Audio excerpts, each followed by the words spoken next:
This is Sprint 5 for Centipede. My microphone broke over the weekend, so I hope to have that fixed for next sprint, but for now, I sound bad. I'll take you into what I did for this week. I'll show you the code. So I fixed the movement from last week.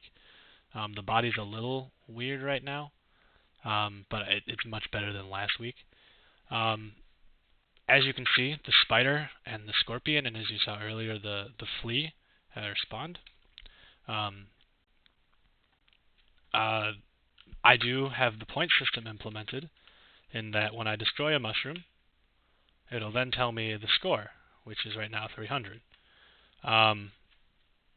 If I switch, right now it's just pressing Z. If I switch to player 2, it now has another score, player 2. I can destroy the centipede or I can destroy the scorpion. Nope. And it'll update my score, so all the score is different, and then when I swap over again, I'm at 600. So I was able to get the score spotting. Okay, this is annoying. And it comes off pretty well, I thought.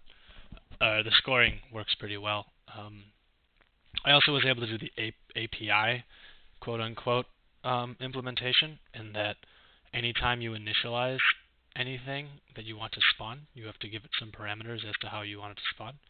So the flea, I'm given how many mushrooms will spawn. Mushroom field, I given how many I want to spawn as well. The flea is when to spawn, how many are left.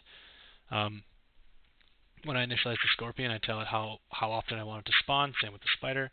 And then the centipede, if you look at this, it'll say the number of bodies that I want behind it, how fast I want the centipede to be going, how many solo heads and how fast those heads are going. Obviously there's 0 solo heads, so there's not going to be much of a speed. This is all implemented through the managers to handle all of that, and it all works pretty well. So if I wanted to swap, where is the head? If I wanted to give it 9, should work.